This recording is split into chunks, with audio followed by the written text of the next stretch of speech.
In this lesson, we learn how to add motion blur to our renders in Corona for Cinema 4D. We have this rotating geometry, and if I go through the timeline, you can see how it moves around, and this will help us to understand motion blur a bit better. Basically, motion blur is the apparent streaking of rapidly moving objects in a still image or a sequence of images such as a movie or animation. It happens when the image being recorded changes during the recording of a single exposure, either due to rapid movement or long exposure. When a camera creates an image, that image does not represent a single instant of time. The image may represent the scene over a period of time.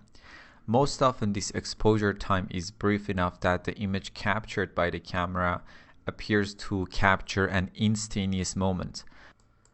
But this is not always so, and a fast-moving object or a longer exposure time may result in blurring artifacts which make this apparent. As objects in a scene move, an image of that scene must represent an integration of all positions of those objects, as well as the camera's viewpoint over the period of exposure determined by the shutter speed.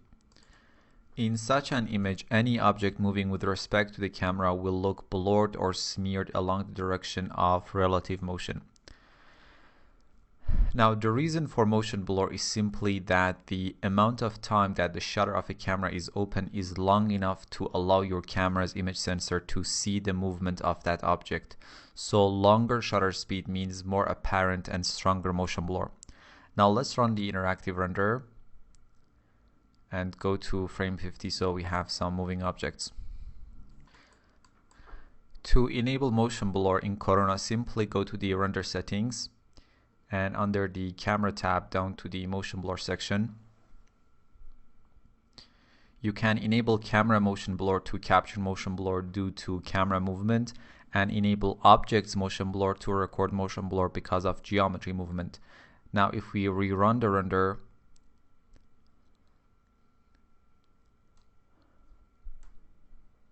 we start to get motion blur. As I mentioned, shutter speed duration is what controls the strength of motion blur effect. Let's set the shutter speed to 200th of a second and restart the render.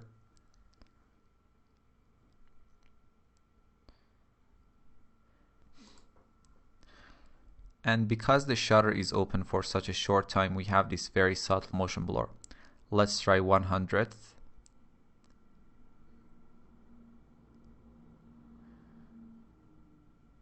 50th.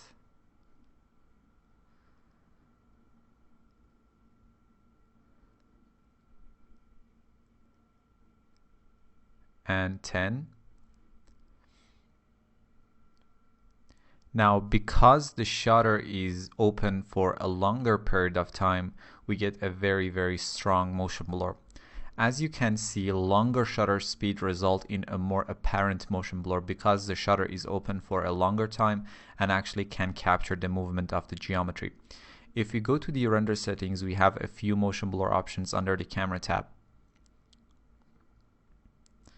The most important option here is this transform segments. Let's set it to 1 and restart the render.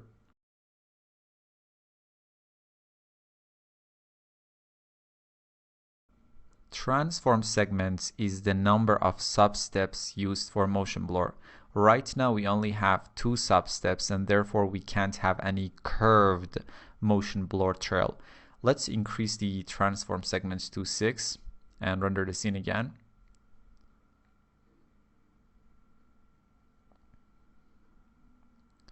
And as you can see now, the motion blur trail represents the motion of the objects much better.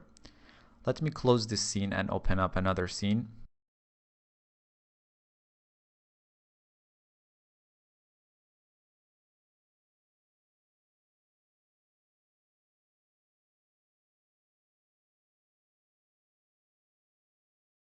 And this is the same scene from the shadow catcher tutorial with a few differences. If I go through the timeline, you notice we have the car moving across the frame and disappearing in the first 16 frames. Let's go to frame 7.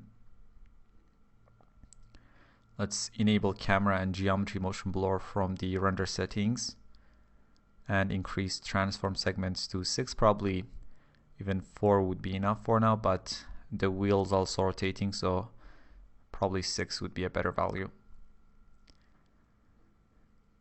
Now let's start the interactive render. Now we get some exciting motion blur. The shutter speed duration is set to 1/30th of a second. If I set the motion blur to, let's say, 1/100th of a second and restart the render,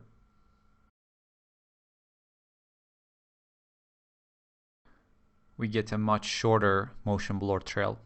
Let me show you the final render with the current shutter speed. I rendered this scene for like 32 passes, and the noising was also enabled. So here is our final render. Nice. In this lesson, we learned about motion blur in Corona. See you in the next lesson.